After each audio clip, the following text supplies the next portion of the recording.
the Buddha's noble standard, stop pulling the Dhamma down to you.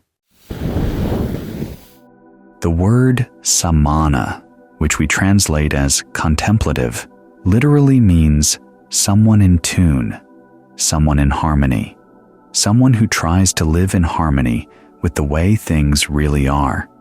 It's by living in harmony that you can understand how things are, what causes what kinds of causes are proportional to what kinds of results, and looking for the best results. In other words, a Samaṇa is someone who puts aside his or her preferences, what he or she likes to do, and does what has to be done, what should be done for the sake of harmony, for the sake of being in tune. This is one of the reasons why we chant as a group, to get practice in harmony. Some people's voices are high, some people's voices are low, so we try to find a middle ground. We have to learn how to put aside our preferences. If each of us chanted as we liked, you couldn't listen to it. It'd be a mess.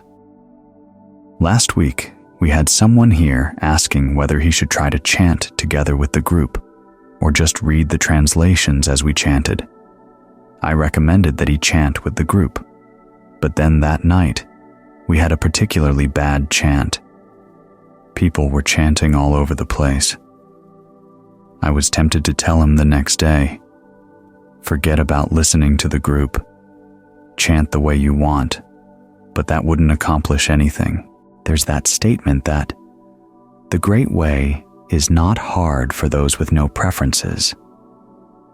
Now, of course, we prefer the end of suffering to suffering itself. But the way does demand that we put our preferences aside as to what has to be done, what should be done.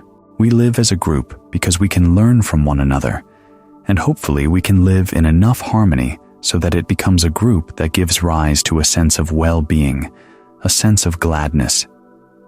As the Buddha said, a sense of gladness is important for getting the mind into concentration. He talks about different ways of doing that. One is simply taking joy in the fact that we have this teaching that lays clear the causes for why we're suffering and how we can stop suffering. Another source of joy is when we follow the teachings and find that we're able to act in more skillful ways, more harmless ways. That gives rise to a sense of joy. Another source of joy is living in harmony. The Buddha defines this as living in harmony together in terms of our virtue. The monks all adhere to the Vinaya. The lay people all adhere to the precepts. If we don't, there's going to be trouble, there's going to be disharmony in the group, and it becomes an unpleasant place to practice. But if we have these bases for harmony in terms of the precepts and right view, then the fact that we're living together as a group actually becomes conducive to getting the mind still, getting the mind quiet, so that we can each work on the work that has to be done, ferreting out our defilements, developing discernment.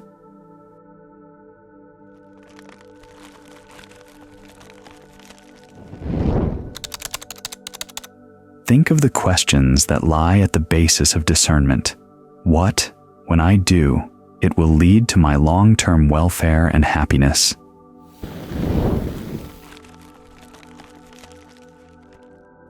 The discernment lies in several things. One is realizing that long-term happiness is possible. It's not the case, as you sometimes hear, that pleasures and pains just come and go like waves on the shore, and you can't try to keep the pleasure or get rid of the pain. If that were the way the Buddha taught, his Dhamma would have died out a long time ago. But actually, he says, when you experience skillful mental qualities, you try to develop them. You try to keep them going and get them to develop further. As for unskillful things, you try to cut them away to the point where they don't come back. So long-term happiness is possible, and it is better than short-term. That's a lot of where the wisdom lies. After all, anybody can find short-term pleasures without reference to whether they're going to be making you happy in the long term. But But it's when you think about the long term, that's when you're wise. That means you've got to put your likes and dislikes aside. I like doing things this way. I don't like doing things that way. That's not the formula for practicing the Dhamma. The formula for practicing the Dhamma is, whatever is required, I'm ready to do it. That's what it means to be in tune. So as we practice living with one another, keep that in mind. The purpose of being here together is to work in harmony. The purpose of chanting together is to chant in harmony. And you don't just say, I can try. That means you haven't been trying and you don't really want to try. The proper response is, I will. If you haven't figured out how to do it yet, well, you work on it. Ask questions. Ask other people around you. How do they do it? Other people can chant in tune.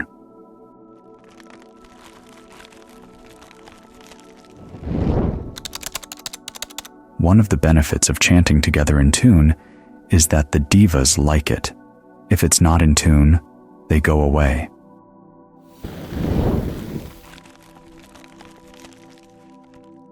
And the other people in the group want to go away. So you've got to think all around. This is a quality that the Buddha calls vimamsa. Ajahn Lee translates it as circumspection.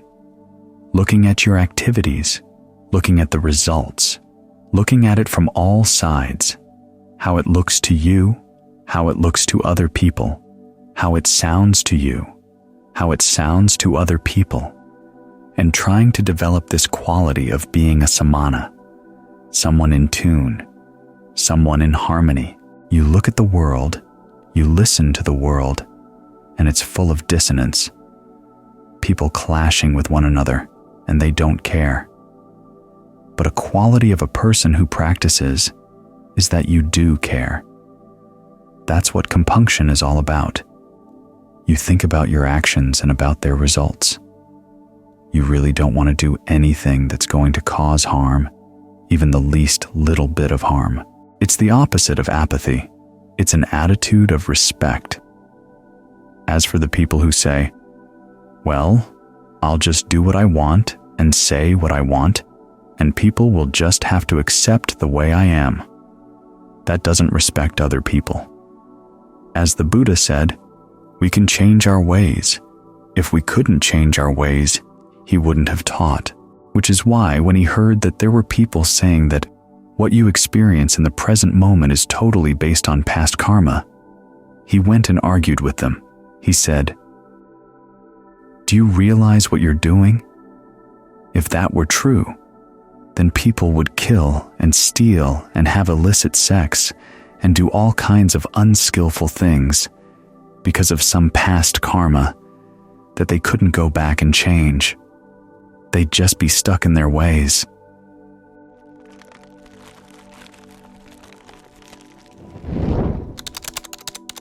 But the point is that we can bring something new to the present moment, each present moment.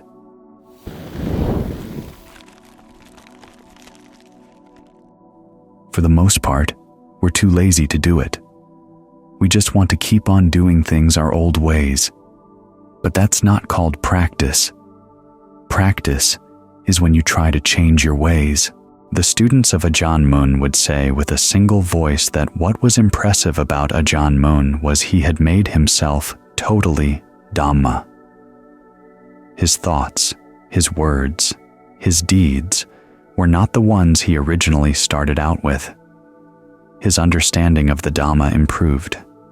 His behavior improved. Everything about him changed. He was willing to submit himself to the customs of the noble ones, and as a result became a noble one. So there is this element of willingness in the practice. There's a point where the Buddha says, once you've heard the Dhamma, if you want to gain awakening, the next step is to have the desire to really practice in line with the Dharma. From desire, he says, comes willingness.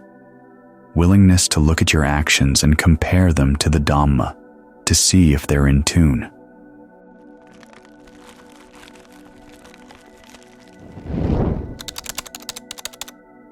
It's like listening to your voice, listening to the voices of others.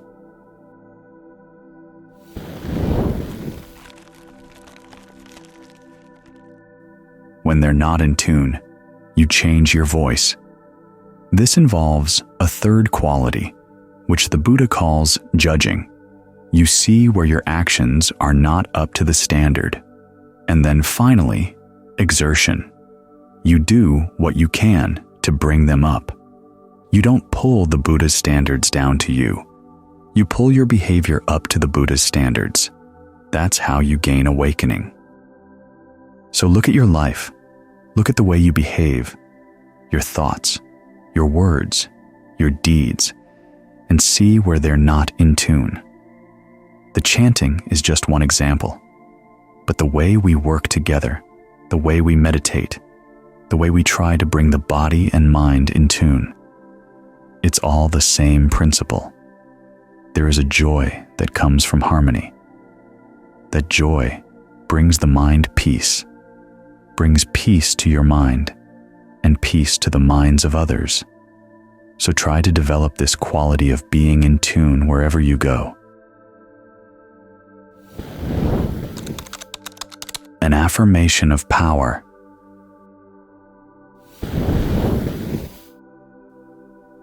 The Buddha didn't teach in a vacuum. There were many other religious and philosophical schools spreading their teachings in his day.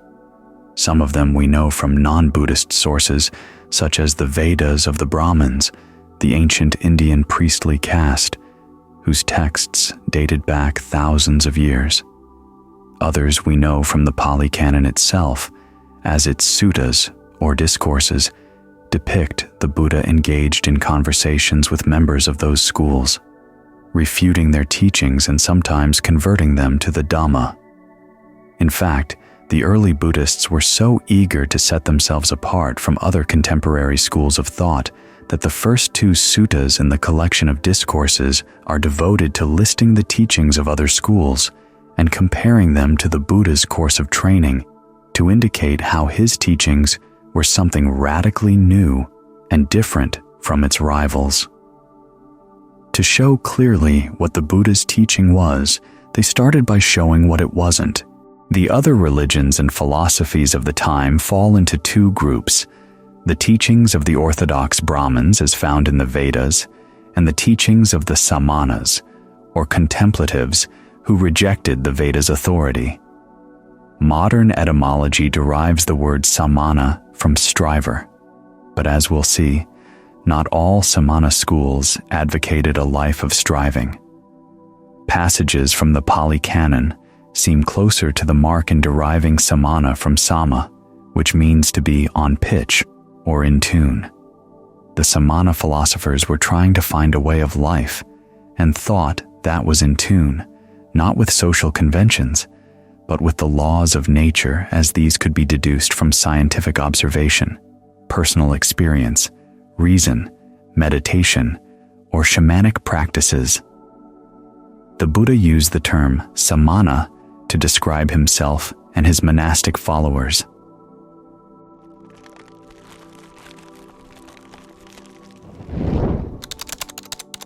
What's most striking about the alternative teachings of the time is how many of them teach powerlessness.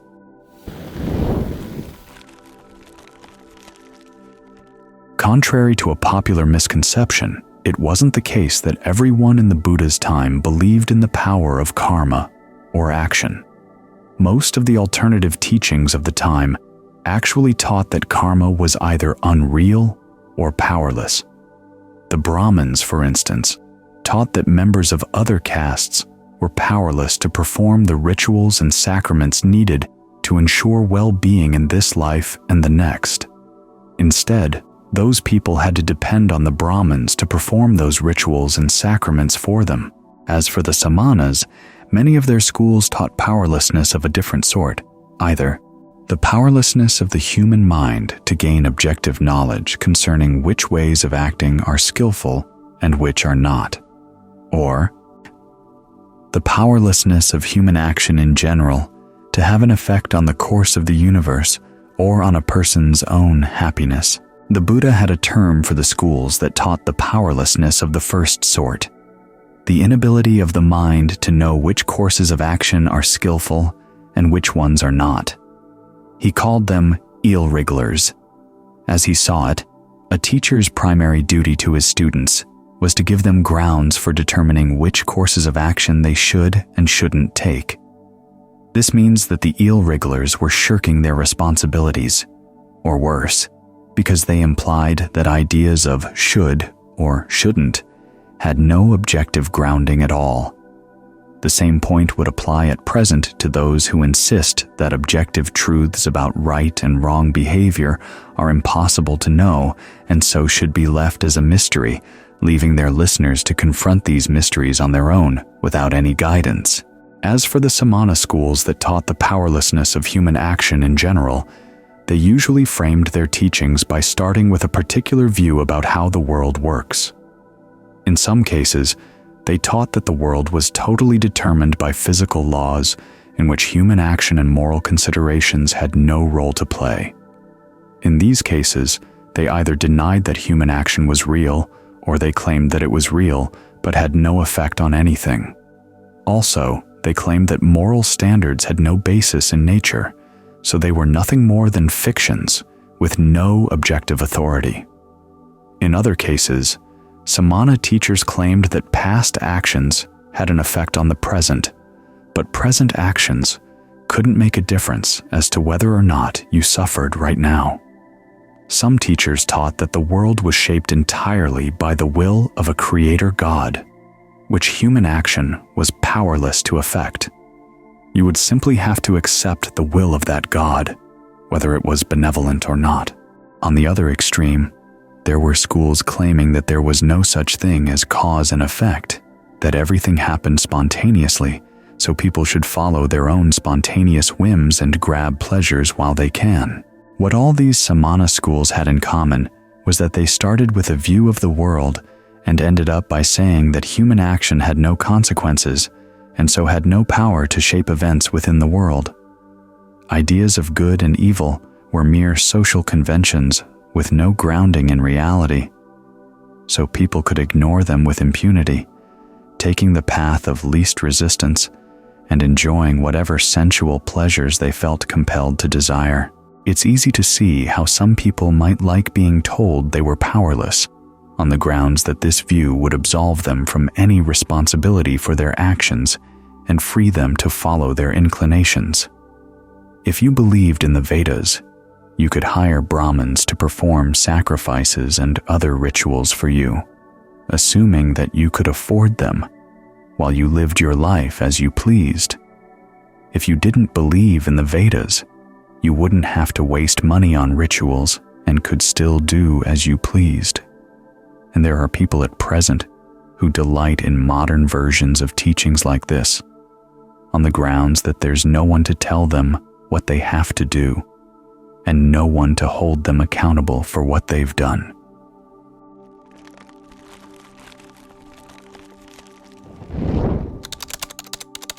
But it's also easy to see how intelligent people would be dissatisfied with teachings of this sort.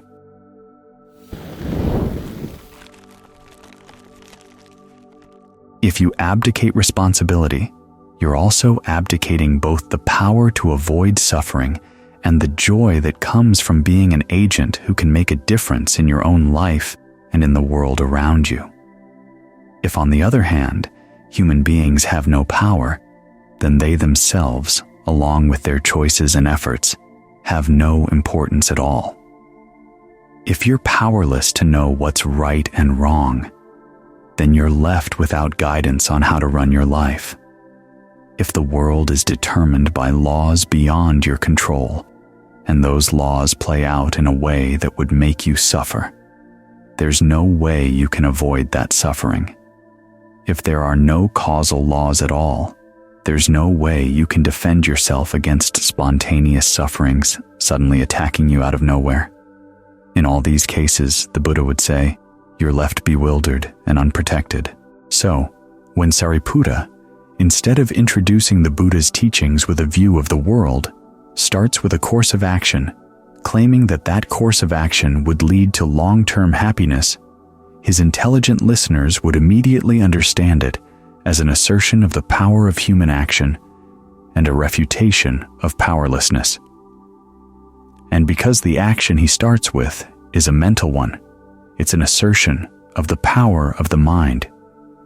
He's basically saying that you have within your mind the power not to suffer, and that the Buddha is offering reliable guidance on how to do that. Also, because of the power of action and the relative freedom to make choices in how to act, it's possible to offer training in how to develop the skills needed to avoid suffering. This means that the Buddha's teaching is not just a picture of the world to contemplate and discuss. It's a call and a guide to skillful action. This is why intelligent listeners would find the Buddha's teaching promising, and why they would want to learn more. It's also why, as we begin our exploration of the Dhamma from the perspective offered by Ven, Sariputta's point of entry, the first issue to explore is what the Buddha had to say about the nature and power of action. We'll find that, because the act of teaching is a type of action, what he had to say on this topic also influenced how he chose to say it. This illustrates one of the principal points of his teaching. You learn by committing yourself to a course of action and then reflecting on the results. The Buddha exemplified this lesson for his listeners by showing that he had committed himself to teaching effectively and had reflected well on the implications of what he taught.